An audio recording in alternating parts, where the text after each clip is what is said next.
Good afternoon. I was about to say good afternoon. Wishful thinking here on a Friday, USA time. I guess if you're in Europe, hey, happy Friday afternoon for all of my friends in Europe. It's still 11 a.m. here on the East Coast of the United States of America. Hello, everybody.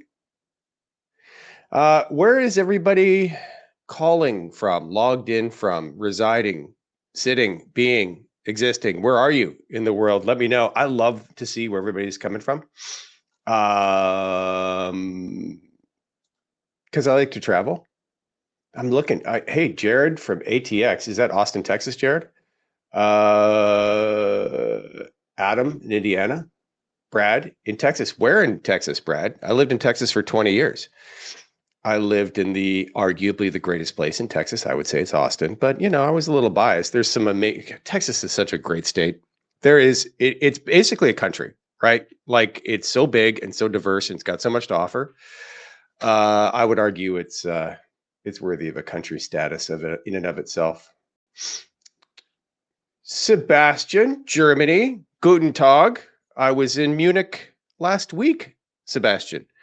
I don't know if you're in Bavaria, but that was my first trip to Munich. It was awesome. Munich is a wonderful, wonderful city. I'd never been there before. I got a chance to wander around. That was wonderful. Oddly, though, I was there for 2.5 days ish, and I never saw the mountains, which was a little disappointing. I never really got high enough, and then it was cloudy. But Munich was sehr gut. I really enjoyed it. Hello, Adam from Indiana. Michael, another Texan. Where in Texas? Where perhaps? Maybe Austin? Hey, Jeff in Atlanta. Oh, okay. Atlanta. I know Atlanta. That's where my company is based. Profisee is based in Atlanta. My wonderful producer, Kayla, who's helping with all this right now, is based in Atlanta. Brad, you're in Fort Worth. All right. Very cool. I used to get down to the stockyards every now and then. I have ex-in-laws that live in Fort Worth, live in Flower Mound to be exact. But used to love to get up to Fort Worth and get in around the stockyards. Great botanical garden in Fort Worth as well. I'm a bit of a plant nerd. And believe it or not, their botanical garden is spectaculoso. Colin, St. Louis, Missouri. I was in St. Louis a little earlier this year, Colin, doing an event at Wash U. That was a lot of fun. Justin in South Africa. Wow. What time is it in South Africa? It's late. It's like tomorrow late, is it not? Thank you, Justin, from joining all the way from South Africa. Biljana, greetings from Boston. Greetings from Boston. Oh, Michael's in Houston. H-Town. I was supposed to be there actually on Monday. Like 3 days from now, Monday. We'd originally scheduled an event there that unfortunately had to be rescheduled at the Microsoft Technology Center in West Chase. But yeah, I will not be in Houston on Monday. Instead, I will be on Wednesday. I will be in my hometown of Edmonton, Alberta, Canada, where I was born and raised. And I will be speaking at a DAMA event in Edmonton next week. I am totally stoked about that. Obviously, it's my hometown, and my family's all still there. All my family, most of my family, still lives in Edmonton, Alberta, Canada. It's a long way from Florida, where I live. It's a long way. But I do get up there, maybe 2-3 times a year ish, around there. But I've never returned to like my hometown, where I also went to university, the University of Alberta. Go Golden Bears. I've never returned to Edmonton for professional purpose, and this is the first time I'm actually going to be there and at a conference and speaking to people in Edmonton, which is really, really cool. So I am looking forward to that. Jersey Channel Islands, Paul. It's actually oddly on my list to try to get to the Jersey Islands. I do believe one of my favorite movies of all time. Now, I'm old, so you may have ever heard of this movie. It's called Waking Ned Devine. I don't know if you've ever seen the movie Waking Ned Devine. It's just a fun little story, and I do believe it was filmed on I think it was filmed on Jersey, I want to say. I don't know that to be 100% accurate. The internets would tell me, but I'm focused on you all right now. But yeah, it's actually on my list to get there. I find the dynamic interesting, especially like at UK Customs, right? It's like land in Heathrow, and it's like, hey, everybody go here, but Channel Islands go over here. I like, why? Is this not part of the UK? I mean, this is not England. I don't know why. Maybe you can explain that to me over a beer, maybe one day when I'm visiting your lovely island. John O'Gorman. Aloha, John. How are you, my friend? I don't know if you heard me spiel on. I'll be 200 miles north of you next week at a DAMA event up in Edmonton. I was originally actually scheduled to be next week in Calgary at a DAMA event, but they canceled it. I don't know if you were, I think you may have been involved in that, John, in helping coordinate that, but it never came to pass. I don't know why, unfortunate, but Calgary's loss is Edmonton's gain, at least from the perspective of listening to me talk about data governance and data management and data strategy. So that's cool. Anybody late joining? Let me know where you're from, because I love to hear where you're from. Is filmed on the Isle of Man. Okay, well, thank you. Still, right? Like a part of the world I would love to get to. It's not part of the UK. Tell me more. So what is it? They're independent. I mean, I know there's financial independence. This is where all of the banking is there. That's maybe why maybe you work at a financial institution, but that's fascinating. Is it kind of like a Bermuda? Like it's part of the Commonwealth, but not technically part of it's part of the UK writ large, part of the Commonwealth, but it's not England. I need to do some more research there. Fascinating part of the world. I flew on a plane from Munich home, and I was flying right over the Channel Islands. I was looking down the flight, the path from Munich to Atlanta went like right over the islands, and I was looking down, and I was actually saying, "Hey, I want to get there one day." So very cool. Christina from Chicago. Hello, Christina. I'll be in Chicago in 2 weeks. We are doing a CDO dinner in Chicago in a couple of weeks. Katie from San Diego. Such a lovely place. My wife and I spent 3 days in Balboa Park like a couple months ago. It was tied to the DGIQ event. After DGIQ, I took a few days off. So Data Governance Information Quality, great conference, by the way, that happens twice a year. Data Governance Information Quality, hosted by the wonderful people at Dataversity. They do an event in San Diego, typically in June, although I think next year it's moving to Los Angeles, Orange County, to be exact. Don't quote me on that. And if Tony, if you're out there, hopefully I'm not spilling any beans, but I do believe it's moving to San Diego. Anyway, I spoke at an event in June at that event, and then took a few days off and wandered around Balboa Park. Such an amazing resource in the middle of the city of San Diego, and amazing architecture. Like the plant gardens there and everything. Wow, it's really, really cool. You could get lost in Balboa Park. Mike Franklin from Boise, Idaho. My wife yesterday and the day before was in Coeur d'Alene, which is a lot north of you, but still, half of my household was in the state of Idaho this week, believe it or not. Hey, Steve from Seattle. Love Seattle. Such a vibrant and amazing city. All right. Well, enough with the fun intros. I think let's get to it. Well, maybe not entirely to it. This is the kind of the time when I cover off some logistical stuff and talk about all of the fun places that I get to go to. Like I said, I'll be in Edmonton next week. I am stoked, excited. I will be giving the Wednesday morning, not the Tuesday morning, because that's reserved for my dear friend Laura Madsen. If you're looking for an interesting book related to data governance, my friend Laura wrote a book called Disrupting Data Governance that I find to be very useful and very practical.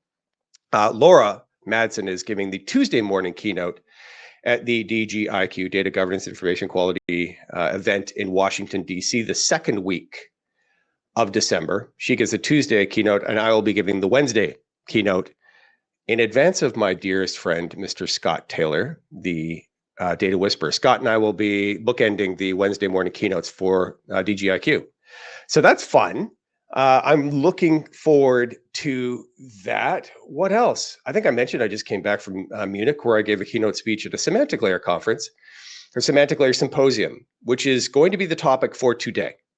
Semantic layers, next generation semantic layers. What does this actually mean? Maybe, John, that's why you're on, because I know semantic layers are near and dear to your heart. But we're going to talk about that. Yeah, I had the distinct honor of giving a keynote presentation. Was that last week? Man, the days just all melt together. Talking about next generation semantic layers. And you can ask yourself, hey, I thought you were an MDM guy. And I am. But MDM, I would argue, is a semantic layer.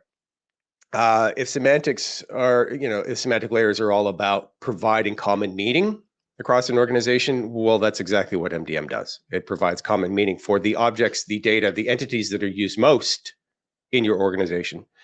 Customers, products, suppliers, assets, you name it. So I would argue that MDM most certainly is a form of semantic layer. One of the most popular posts I've had on LinkedIn, which was surprising to me, was where I asked the question, what's the difference between a semantic layer and an MDM? And I've got some stock photography. I've taken some photos of myself where I'm like holding things up, and I'm usually doing like this, one or the other. Sometimes it drives people nuts when it's a false dichotomy.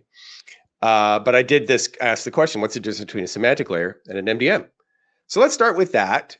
You just heard me say that MDMs are a form of semantic layer. I would argue that they absolutely positively are. But there is this software genre out there of semantic layers. There's a whole other discipline out there we're going to talk a little bit more about called knowledge management, and why knowledge management will be increasingly important to data and analytics leaders. I would argue today it's not nearly that important. It's for many, it's unknown, the world of knowledge management. We're going to talk more today about knowledge management, why it's important, how semantic layers support knowledge management. But I digress. What is the difference between a semantic layer? There are a few vendors out there that are selling you semantic layers today. Don't quote me on some of their names. Oh, Dave, what is his company? Atplan. There's a few out there. Maybe keep me honest, guys, in the text in the chat if you know some of the vendors in the semantic layer space. Yes, John is here because it's about semantic layers. He's going to keep me honest. He's going to make some comments and say where I'm probably misleading folks, because John knows a lot about this field, by the way. So if you're not following John O'Gorman on LinkedIn, you probably should. He's got a lot to say about this topic. But boy, MDM versus semantic layers. Semantic layers today, at least as they are, I would argue, popularly defined as a data and analytics tool, right? As a data and analytics software solution. Semantic layers allow you to link objects or entities at I would argue, a schema level, okay, at an object level, at a table level. So if you can imagine, you've got multiple tables in the organization. It's the customer table, it's the account table, it's the prospect table, it's the person table. Maybe it's it's the B2B table, who knows, right? But you've got all of these tables, and they're all representing largely the same thing, right? They're all representing largely the notion of a B2B customer, perhaps, or it could be a person. Could be a person. You got multiple people table all over. It doesn't matter. Or supplies. Or again, could be master data. Maybe it's not master data. Maybe it's data relevant only to one business application or to one system or to one process. Either way, what a semantic layer will help you to do is to link those things together at what I would argue is more of a schema or table level, at the object level itself, so that I can run one SQL query and hit 15 tables. Instead of having one SQL query against one table, I can hit all 15 tables, and basically those tables can become linked. I think I'm overly simplifying this a little bit, but conceptually, you get my point. I would argue this is kind of where semantic layers are today. A part of that, an enabling capability of that, or an enabling or supporting discipline of that, is meaning.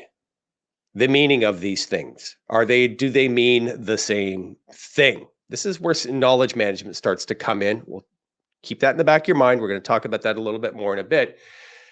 But this is what semantic layers do in essence.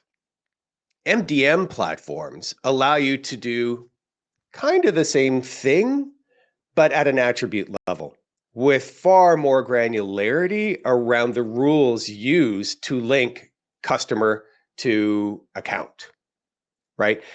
Yes, MDM will allow you to manage rules that say these things are the same, right? But we're not looking at a schema level. We're looking at the record. We're looking at the record, right? And we're looking at the attributes of the record. We're looking at the name. We're looking at addresses, phone numbers, zip codes. Who knows? There could be 30 fields, 30 attributes of that one record that an MDM is using to make a decision about, is this one thing or is this two things? So these are the fundamental differences between semantic layers and MDM. Semantic layers help solve the meaning problem at scale. Oh, at scale. I think that's the name of the vendor, at scale. What are the semantic layer vendors? I could be Googling this stuff, but I'm not, because I'm waving my hands like this, which I like to do. I think it's at scale. So linking at scale, when you're talking like, high volume transaction stuff or high volume analytic stuff, like I need this to happen like now, right? Semantic layers are particularly good at that. MDM, on the other hand, is more about precision, I would argue, and more about control, right? So for a basic analytics use case where maybe it's okay to be wrong, and maybe you've got Acme, and it's source ID 1, source ID 2, source ID 3. Well, a semantic layer would tell you, or could help inform you and say, okay, all these things are accounts. We know they're all accounts, but the semantic layer isn't going to tell you whether Acme and Son, Acme Co, and Acme LLC are one thing or three things. It's just going to go ahead and assume they're all accounts. But if there's three separate source IDs for those accounts, when they hit an analytics layer, you got three records. You've got three rows, three unique customers, when in reality, you may only have one customer. This is the domain of MDM, right? So there's more precision here. There's more control. I would argue there's more accuracy in the world of MDM. That accuracy comes with a cost, and that cost is doing matching, right? And being able to match entities together. There is a compute overhead here, and there's a storage overhead here, but there's a compute overhead because you have to apply some pretty high-powered algorithms to figure out if this is one thing or three things, because you're even matching at an attribute level. The more attributes that you're matching on, the more that matching process is going to take. It's just simple math. If you have to do all of this, these algorithms have to churn through and do all of this analysis. So the use cases are different, but sitting under all of this is the concept of meaning. Right? Of meaning. What does this thing actually mean? Is it a customer? Is it a prospect? Is it a person? Is it a business? What is the meaning here? We also start to get into the concept of context, right? And, I think that both MDM solutions and semantic layers can help inform context. MDM can certainly do this through hierarchies that are being managed within an MDM, right? Where you could say confidently, hey, this is part of this hierarchy. This is related to this. Acme is related to this corporate family tree or to this corporate structure, however you've set up your hierarchies. Semantic layers have the same notion, some idea of a hierarchy about how things can be related to each other, how accounts can be related to prospects, can be related to customers. So there's some notion of context, but not a ton. I would argue there's not a ton of context there. But why is context important, you may ask? This is the heart of the conversation today about what I would call the next gen semantic layer. But I'm going to take a sip of coffee and look and see who's out there. By the way, Kayla, I thought I was looking at my feed. I still don't see comments. So by the way, if you're making comments on LinkedIn, apparently I'm like a technology Luddite and I'm not seeing them because I can't figure it out. Because we use this video platform and we stream the video platform into LinkedIn. And yeah, I still haven't figured it out. But if you are using the Goalcast platform, as many of you are, I can't see a count because I'm blind. Then I will see your comments. And I'm going to look at those now. So if you got questions, this is an Ask Me Anything, by the way. We don't have to just stick to next gen semantic layers. If you got specific questions, let me know. Hey, John, I should have known your company, Semantium. Huh. Should have known. Gabor, hello. Beth Barnes, hello. I'm just looking at people's names. Mike Franklin, title of Master Data Manager. Love it. I have been a Master Data Manager in the past.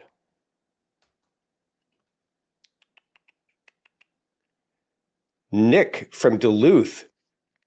Well, so I was in your neighborhood, Nick, through 3 weeks ago, believe it or not, I took a vacation, my first vacation like in a long time, to the Upper Peninsula of Michigan.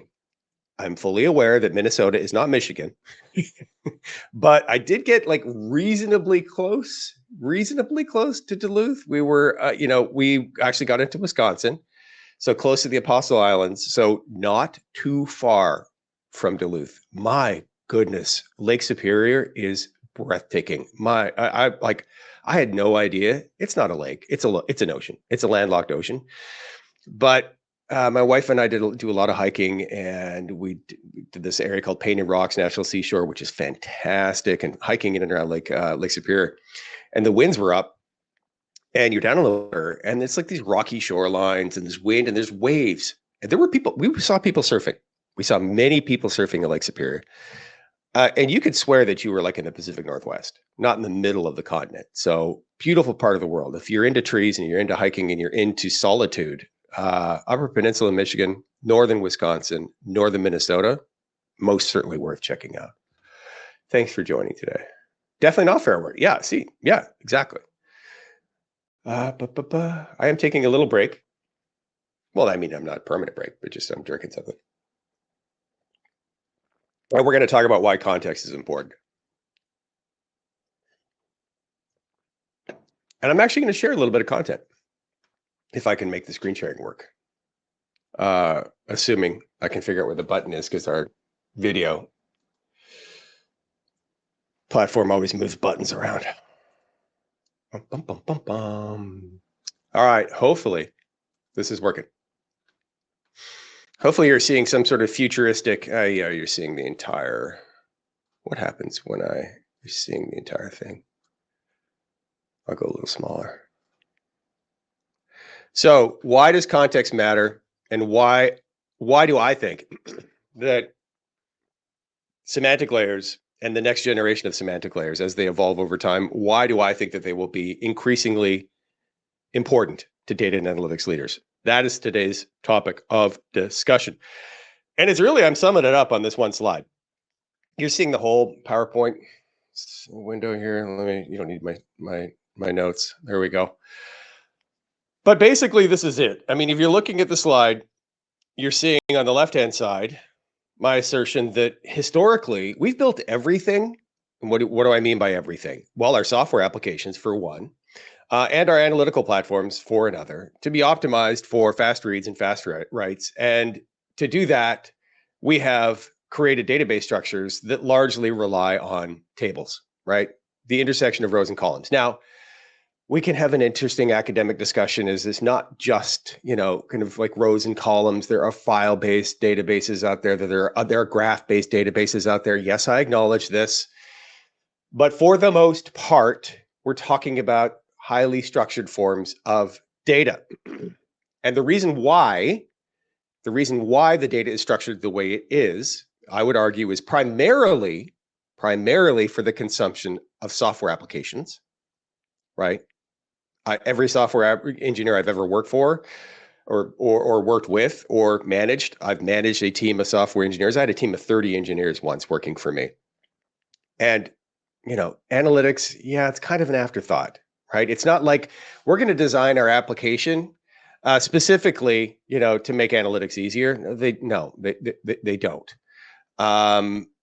I would argue that we do things in kind of rows and columns. The format, the structures of databases are the way they are, largely to make applications run faster. But analytics, to a certain degree, is largely structured the same way. Again, we could have interesting conversations about, OLAP, OLTP, differences there, speed of read versus speed of write. That's fine. That's okay. But again, structured, right? If you look at the intersection of a row and a column, you've got a field, an attribute, a something, a first name, a last name. If you just looked at that, there's no context, right? Let's take a use case of me buying something, right? And, there's all sorts of data that can be captured as a part of my interaction with Amazon or whoever, it doesn't matter, right? There's a ton of data there, but just the simple purchase process, me searching, browsing, purchasing, right? All of that data is getting committed into databases. But if you look into any one table at the intersection of any one row and column, you have no idea. You don't know how much I clicked on. You don't know how long I browsed for. You don't know how many products that I looked at as a part of that process. If you're just looking at the intersection row and column, no context whatsoever. That's the left-hand side of this diagram. Right-hand side of this diagram is the world of LLMs, is the world of generative AI. Now, I know there are more forms of AI out there that can happily consume structured data, right? Machine learning, any sort of causal AI, any sort of advanced regressions, any sort of predictive AI. Yes, they can consume structured data, but I firmly believe that LLMs are transformational and that LLMs will largely be how we interact. It will be the UI layer to all forms of AI. I would argue all forms of AI. And the fact of the matter here is that LLMs consume unstructured data. They are built on and optimized by, built on, meaning trained, models are trained, and optimized by, fine-tuned, prompts, prompting. LLMs are built on and optimized by unstructured data, aka text. For 2 years, I've heard people at conferences say, hey, data leaders, you want to be AI ready? Then you better double down in your foundations and you better get your house cleaned up, right? That's the left-hand side of this screen. Because for most data and analytics leaders, most data programs out there, most CDOs, unstructured data, not entirely, but mostly falls out of the scope of most data and analytics programs, at least the ones that I'm familiar with, and the 1,000 conversations that I had when I was a Gartner analyst. The data sitting on SharePoint sites, PDFs floating around, and whoever knows where on people's laptops, right? Unstructured text files, weblogs, who knows? All of this stuff just sitting out there and is not getting governed, is not being managed, is not being consumed by data quality tools or MDM hubs because it's unstructured.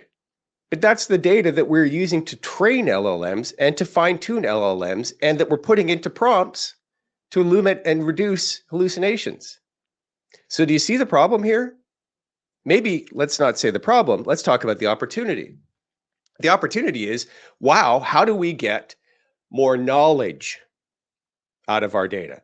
How do we get more context out of our data? How do we go from the left-hand side of the screen to the right-hand side of the screen?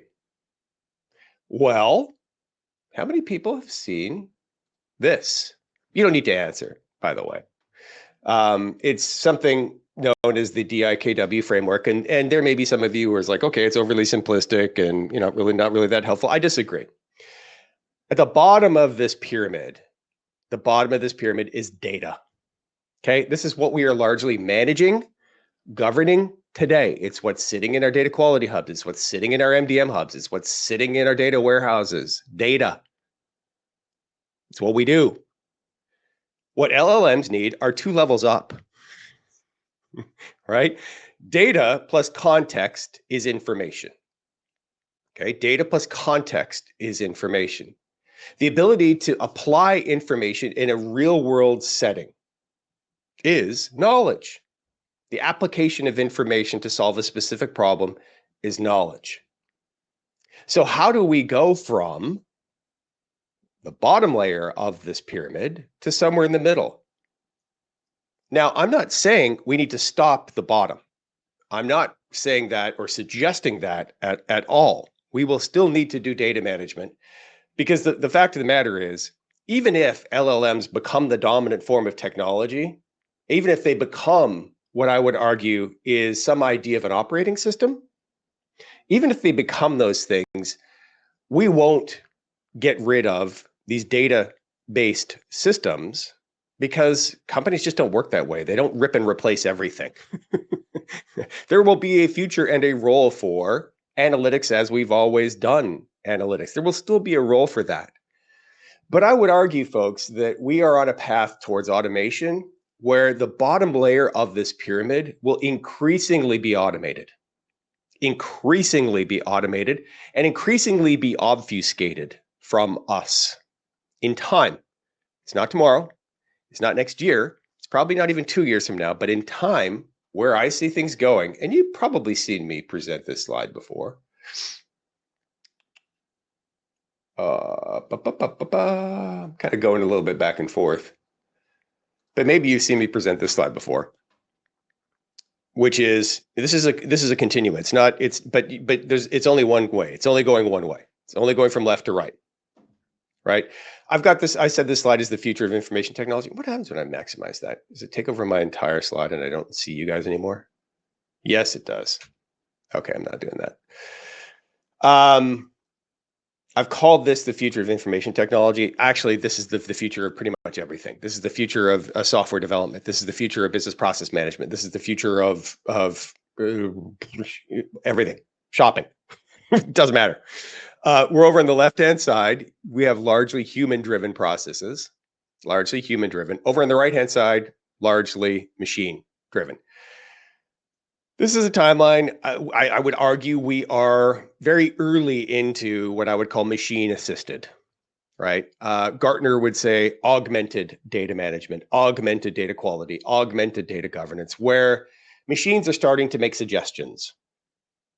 Machines are starting to suggest better ways to manage data and to govern data, data quality rules, data models, perhaps, relationships, perhaps.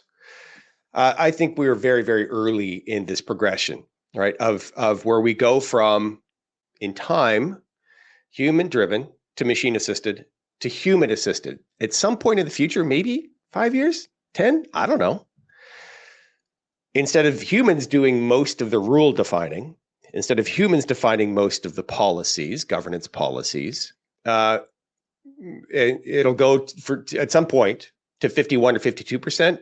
Machines doing that, and then humans providing the yes or no, some sort of oversight, right? Where there's some sort of review. A human would review what a machine is suggesting to do. That's already kind of happening, by the way. But where we go from a minority, machine to a majority machine, and then we just kind of keep going to the right-hand side. This is the progression that I see. Notice the bottom layer here, folks. What I've got calling out is what is data management and knowledge management. Data management, I don't think will ever completely and totally go away. I just happen to think it will be largely obfuscated in the future and heavily automated. Where the puck is going, I gave this speech 2 weeks ago, or last week in Germany. I used the metaphor of where the puck is versus where the puck is going because I'm Canadian.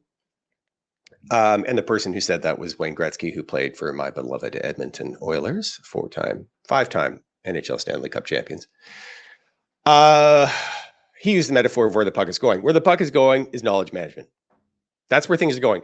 I don't know when, we will get to a world dominated by knowledge management, but these are things we need to start thinking about now, right now.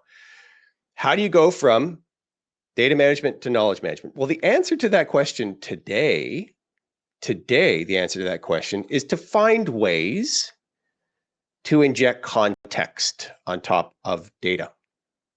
That's how you go from where you are to where we need to be. Largely being done today with knowledge graphs, in essence, right? So running knowledge graphs and showing you relationships that exist within your data. So knowledge graphs are particularly good at this because they run on triples, right? Like these basic sentences, Malcolm buys product, or where the triple basically shows a relationship between two things, and where the relationship in the middle is these are all node based. John's probably like cringing now. It's like watching me and listening to me munge the definition of how graphs work, and perhaps you guys know how graph works probably even better than me. But as far as I know, and if you disagree, put it in the comments. As far as I know, today this is the kind of the best tool that we have in our tool chest to help providing additional context to get us closer to a world of knowledge where you can make data more actionable from a knowledge perspective, where you can run a knowledge graph and then feed that information into an LLM to produce way more accurate results from the LLM.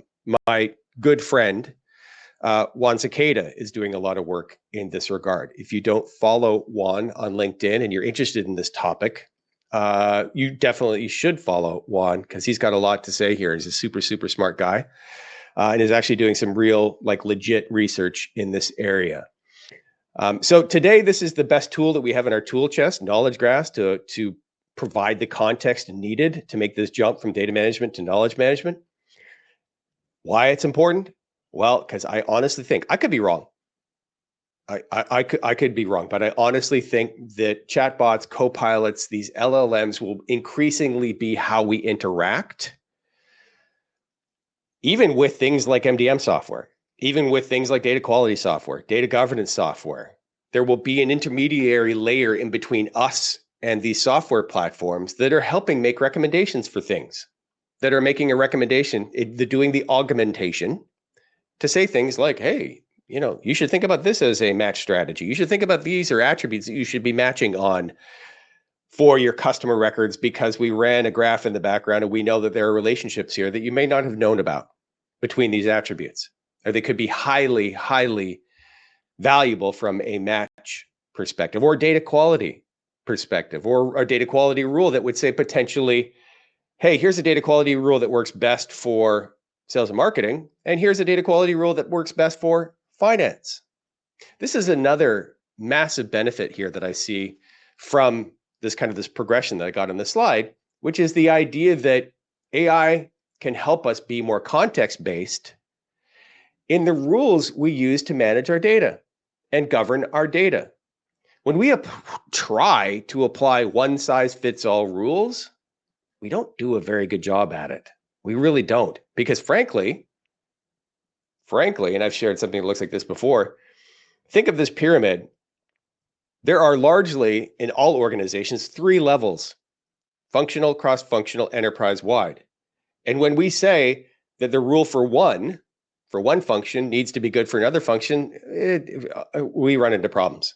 This is like, how many times have you had conversations with people in marketing trying to tell them and get them aligned to a customer definition that finance wants you to use?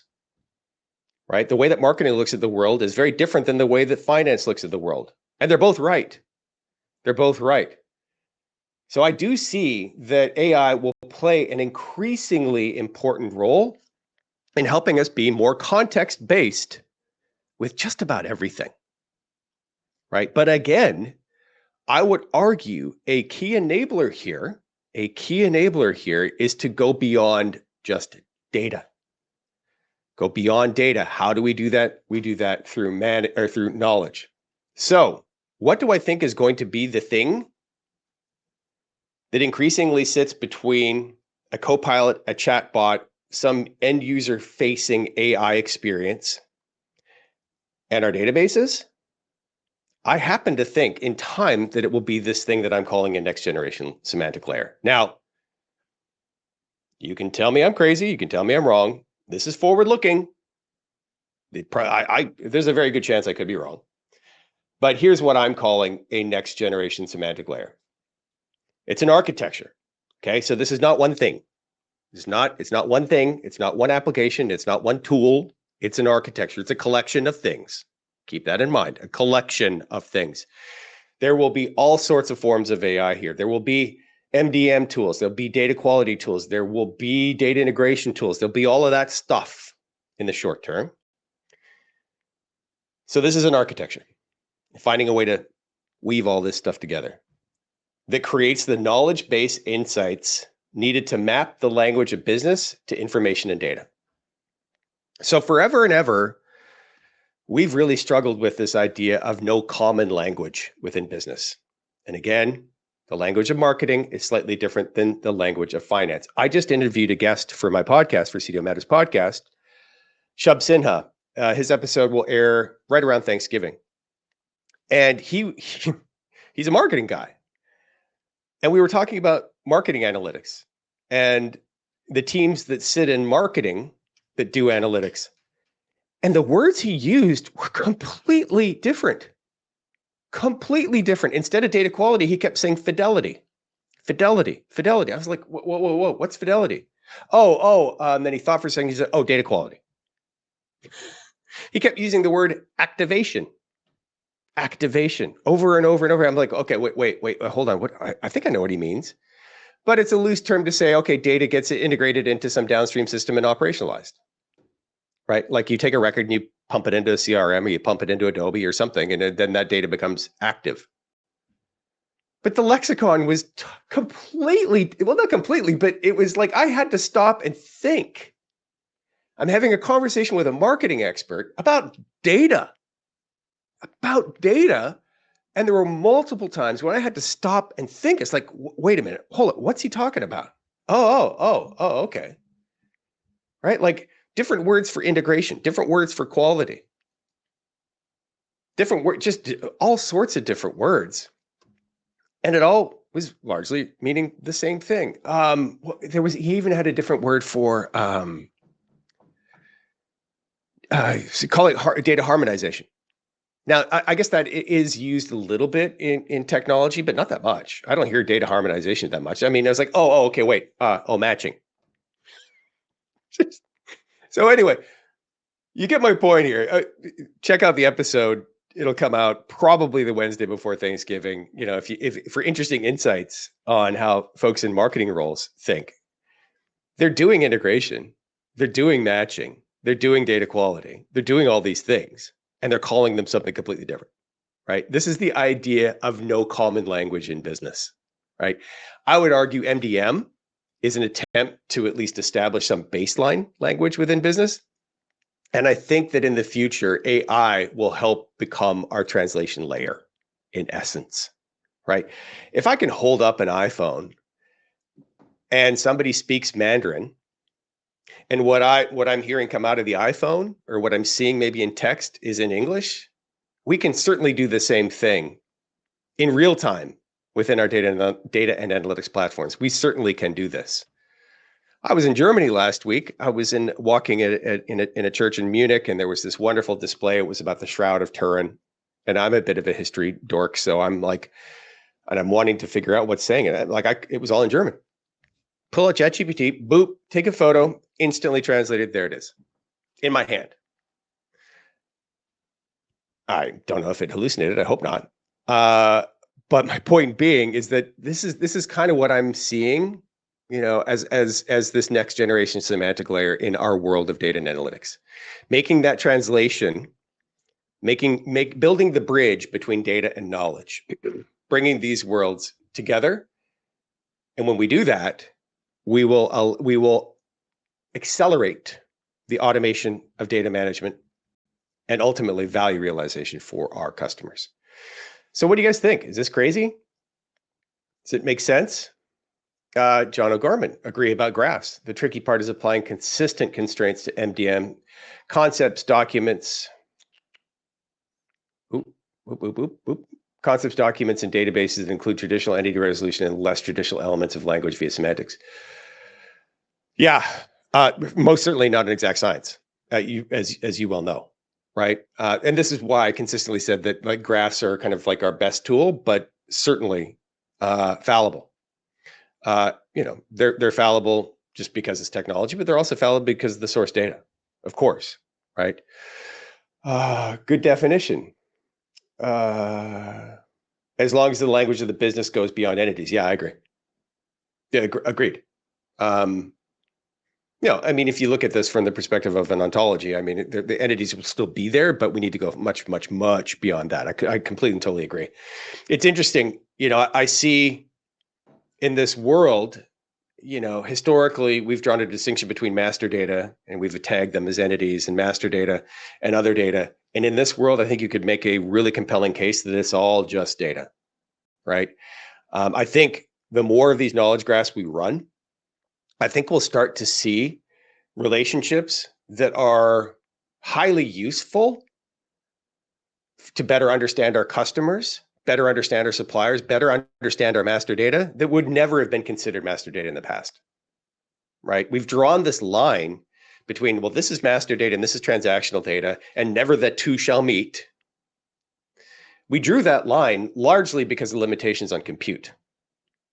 Because throwing billions of records of transactional data into a match engine will have very, very poor results. So we had to, because of the limitations on compute from a match perspective, because of the limitations of technology, we had to draw the line and say, okay, wait a minute. How do we make this thing actually work at a speed that the business can tolerate and produce results that are reasonably accurate without taking weeks and weeks? So we drew the line between master data and transactional data, and we just kind of pushed off transactional data and said, go away. I think knowledge graphs are going to help bring these worlds together, right? And maybe it's some form of a cascade where I run a graph first and where I'm informed about relationships that are really interesting that can help me better understand master data entities like a customer or a supplier. And the minute I can better understand them, where I can understand relationships that don't exist, that's money. If I can start telling the business things that they don't know about their suppliers or their customers or their products, woo, that's goodness. Colin, is it fair to say the language of business needs to include not just the entities, the nouns, which I think we're all familiar with and what I would normally think of semantic layers? Agreed. But also include the verbs, adverbs, adjectives. Yes. Yes. Yeah, I mean, this will be part of the challenge of this jump from data to knowledge, because we're going to need consistent ways to describe action, not just things, but action on things. So this is where AI will help play a huge role. So, today, to solve this problem, well, let's convene the governance committee and let's spend days agreeing on what match means. Okay, that's an action. What does that mean? Can you imagine that conversation today? Like, we have a hard enough time agreeing what a thing is, what the nouns are, and then we would have to sit down and agree what the actions are. Oh, but I just think this is where AI is like, okay, in this context, this is what this means, and in this context, this is what this means. Right? And they're pretty good at language. Right? Like, I'm actually not really worried about this. Oversight, of course, humans still need to provide some oversight here, but Colin, you're absolutely right. This world needs to necessarily expand into action, because that's the heart of context, is the action. I love talking about this stuff. Any more questions? Come on, there's got to be more questions. I'm throwing some pretty lofty subjects, lofty topics out at you. What else could I share that you may find interesting? I suspect at a few conferences this year, I will present this again. But I see this pivot to knowledge management being really like the eureka moment, and really the key to unlocking just unbelievable value within our customers. And I see it, here we go again, because I'm Canadian, a hockey stick. Bottom left, we've got data. We've got all of these insights trapped in data today. Now, I'm not saying that's bad, right? We've been doing great work to provide insights, improve decision-making, accelerate and optimize our business processes using good old data. But there's this whole other world out there of AI that runs at scale 24/7, and does languages pretty well, seems. Perfectly? No, of course not perfectly, but reasonably well. If we can start to extract knowledge from our data, all sorts of really fun things start to happen. Imagine a world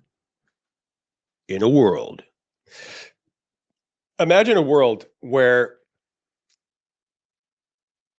we could have data start to inform its own classification and use.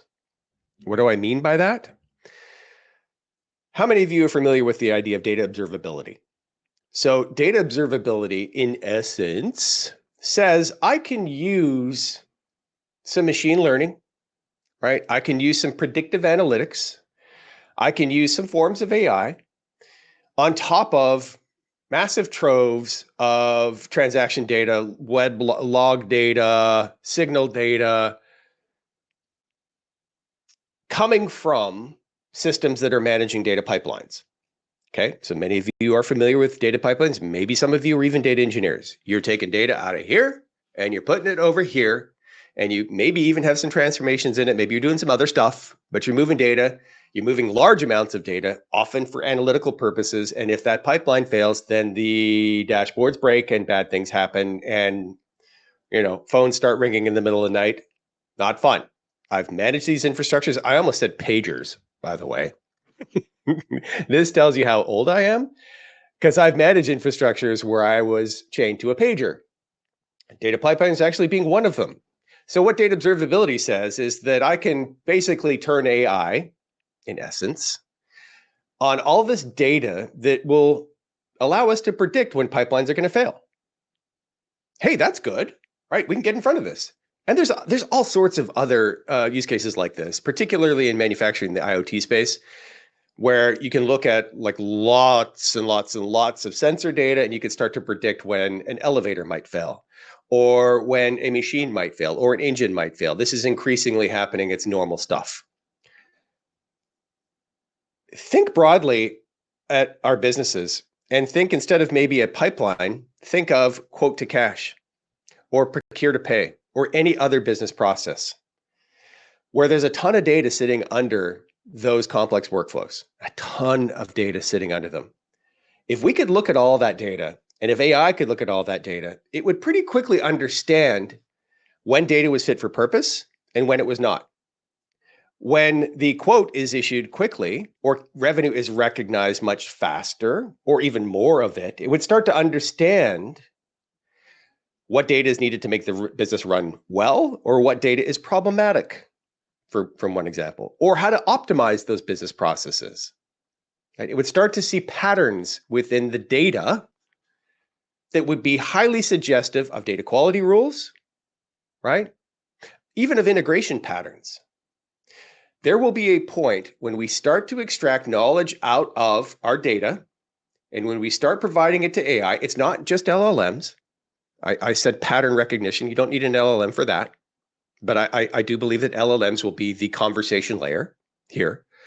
When you put all of this together, in the future, the data will be able to tell us what its rules should be.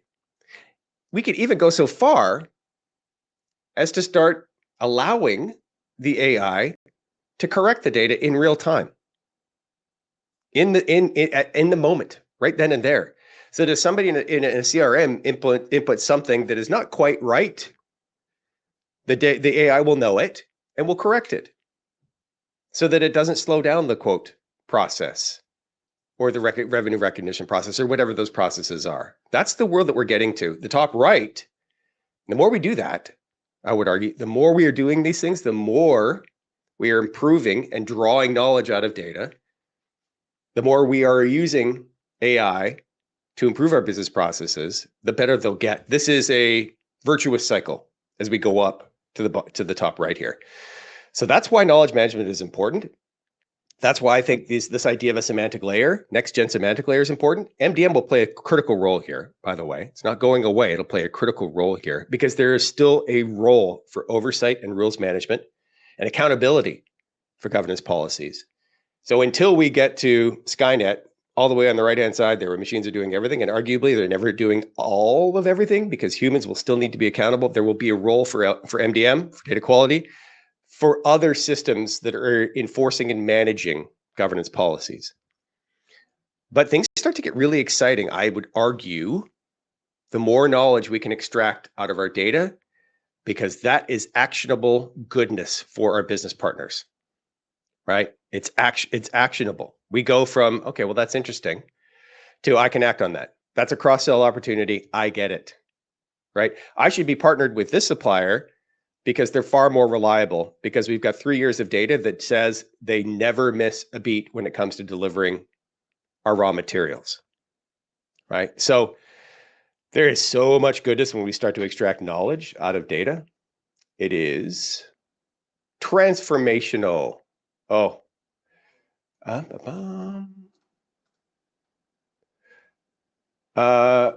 Maria Teresa Gonzalez, hello. Great comment. Structure is basically what ensures data integrity.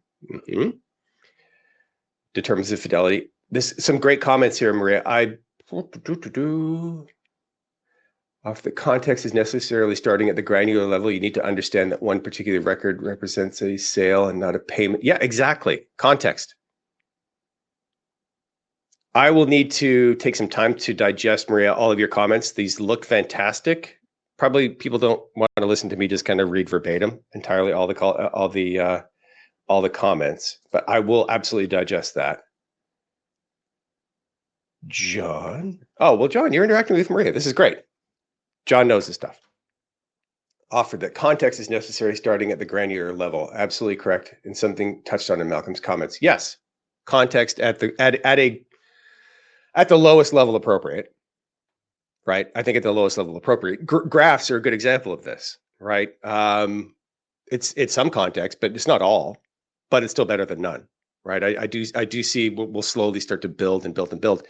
Here's an interesting thought experiment in our last 5 minutes, because I like thought experiments. And I think it was after maybe 2 beers. Where was I? I was in Orlando at a happy hour after a Gartner day at the Gartner Data and Analytics Summit, and I was with my pal Juan Cicada, like one of the smartest dudes I know, and we were having a conversation about this very topic. And I said to Juan, I said, "Hey, what if software applications, CRMs, ERPs, workflow tools, manufacturing systems, HRIS systems, IT service management systems, who knows, right? What if business applications, instead of committing stuff, into databases, into these structured databases, what if those systems changed how they work? What if they just started capturing the narrative of the business, right? Like it's a story, right? Imagine that instead of seeing an intersection of a row and column, what you're seeing is this ongoing story, or is an ongoing narrative. Or maybe it's not a complete replacement, but maybe it's also that, right? Where you've got the data, as we've always managed data, but maybe as a part of it as well, you start, the business applications themselves start capturing things in a narrative where it is a story. I find that interesting. Maybe it'll never happen, but I asked the question after a couple of beers to Juan, and it seemed to put I don't know, sparked a lot of conversation. We talked about it for the rest of the night. I'm not sure if we'll ever get there, but there are some interesting things that are happening. I think that are starting to point us maybe in this direction. I would argue, around this idea of a next generation semantic layer, this starts to look very similar to what my old employer Gartner would call a data fabric. The data fabric today, maybe this is a great conversation topic. I know I've kind of done a data fabric demystified episode on CDO Matters. I would welcome you to check that out. I've had other conversations about data fabrics. I will continue to have conversations about data fabrics.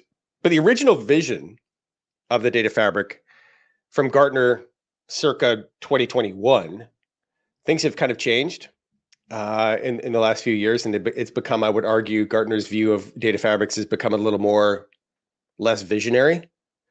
But the original version of it, as driven by, again, another one of the smartest people on the planet, Mark Beyer, an analyst at Gartner, where Mark envisioned largely what I just described 5 minutes ago with this diagram.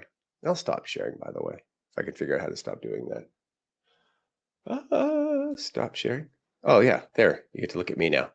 The original vision of the data fabric was largely what I described previously, which is this idea where data starts to inform its own, rules, and data starts to classify itself and structure itself and manage itself. I would argue that is kind of like the original vision of a data fabric, and that's kind of where I see things going. I do see some of the work that Microsoft is doing here is very, very early, where it's really just kind of focused on data virtualization, which will be an important part of it, by the way.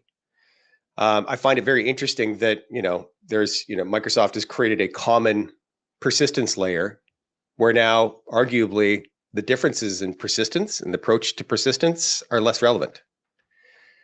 Less relevant.